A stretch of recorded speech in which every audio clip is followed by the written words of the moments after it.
3ချင်းချင်းများအားလုံးပဲမင်္ဂလာပါနော်လာမယ်တရက်တလ26ပေါ့နော် sorry ပါနော်ဘောပင်ထင်းနဲ့ဘောပင်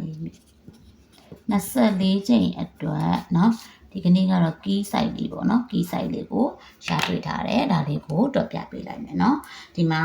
35နှစ်နဲ့နော်39နှစ်ကဲဒီနောက်ဆုံးက2နဲ့နှလုံးပေါင်းမယ်ပေါင်းတော့ပေါင်းခြင်းက4ရတယ်4ရဲ့ပါဝါက9 4ရဲ့9ရဲ့ဆိုနှလုံးရထားတယ်ပေါ့နော်ဒါဆိုရင်ညီမတို့ရဲ့ထွက်ကနန်းထွက်ပင်ကဒီမှာပါနော်အဲ့တော့2 4 6 2 4 6ဆိုတဲ့ကြောင့်လို့4နဲ့9နဲ့မှာသူကဒီမှာ4ကီတလုံးဆင်းသွားတယ်ပေါ့နော်ဒါဆိုရင်နောက်ထပ်တစ်ပင်ကိုဆက်ပြီးတော့သွားပါမယ်ဒီမှာ4နဲ့နှလုံးပေါင်းတော့ပေါင်းခြင်း6ပေါ့နော်6ရဲ့ပါဝါ1 6ရဲ့1ရဲ့ဆိုပြီးတော့ရထားတယ်ဒါဆိုသူ့ရဲ့အောက်မှာထွက်ကနန်းထွက်ပင်က865ဆိုတဲ့ကြောင့်မလို့6နဲ့1နဲ့မှာဒီမှာ6ဆိုတဲ့ဒီတစ်လုံးဆင်းသွားတယ်ပေါ့နော်ဒါဆိုရင်အခုဆက်သွားမယ်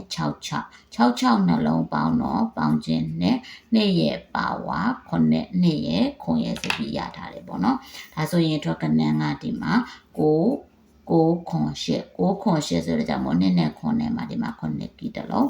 ဆင်းထားတယ်ပေါ့နော်ဒါဆိုရင်အခုနောက်တစ်ပင်သွားမယ်68နှလုံးပေါင်းတော့ပေါင်းခြင်း4ရဲ့ပါဝါ9 4ရဲ့9ရဲ့ဆိုပြီးရထားတယ်ပေါ့နော်ထွက်ကနန်းကဒီမှာပါ145ဆိုတဲ့အတွက်ကြောင့်မို့4နဲ့9နဲ့မှာဒီမှာသူက4ကီဆင်းထားတယ်ပေါ့နော်ဒါဆိုရင်တက်က2 5နှလုံးပေါင်းတော့ပေါင်းခြင်းခွန်ရဲ့ပါဝါ2ခွန်ရဲ့2ရဲ့ဆိုပြီးတော့ရထားတယ်ဒါကဒီလာမဲ့ပတ်တော့ပေါ့နော် 3D တရက်တလ26ပေါ့နော်24ချိန်အတွင်းညီမတို့ကစားရမယ်ကီးလေးပေါ့နော်ကီးလေးပါရှာတွေ့ထားတာလေးကတော့ခွန်ရဲ့2ရဲ့ဆိုပြီးတော့ရှာတွေ့ထားပါတယ်နော်ဒါကညီမရှာတွေ့ထားတာညီမကြက်တော့ချက်ပြခြင်းဖြစ်ပါတယ်ကိုရိုမာတို့ကအကြိုက်တူမကြက်တဲ့သမက်ဆိုလိုက်ပြီးတော့ကစားကြပါအားလုံးပဲလာမယ့်ဘက်မှာအဆင်ပြေကံကောင်းပါစေလို့ဆုတောင်းပေးလိုက်ပါတယ်ရှင်အားလုံးပဲကျေးဇူးတင်ပါတယ်